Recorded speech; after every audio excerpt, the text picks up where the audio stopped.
Près de 1400 morts et 64 000 cas confirmés en Chine continentale, c'est le nouveau bilan des victimes du coronavirus. Un premier cas également en Afrique. En Égypte, le porteur de la maladie, qui est étranger, a été hospitalisé en quarantaine. Des chiffres conformes à la réalité selon l'OMS, qui a répondu à ceux qui, comme à Washington, remettent en question la transparence de Pékin. Nous avons une équipe sur le terrain, notre bureau de l'Organisation mondiale de la santé est là depuis le tout début. Les représentants de nos pays étaient à Wuhan il y a plusieurs semaines. Notre sentiment, c'est que le gouvernement chinois coopère avec nous, invite des experts internationaux qui partagent leurs résultats mondialement, qui communiquent avec l'extérieur.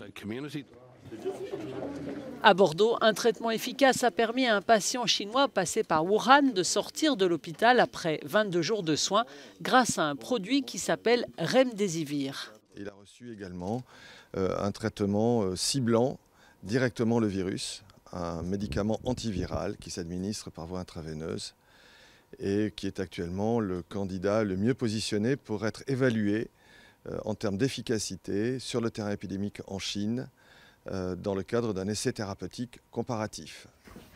Autre bonne nouvelle pour les personnes en quarantaine à Caril-Rouet dans le sud de la France. C'était l'heure de la libération ce vendredi après-midi.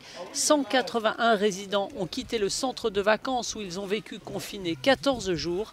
D'autres sortiront le 23 février.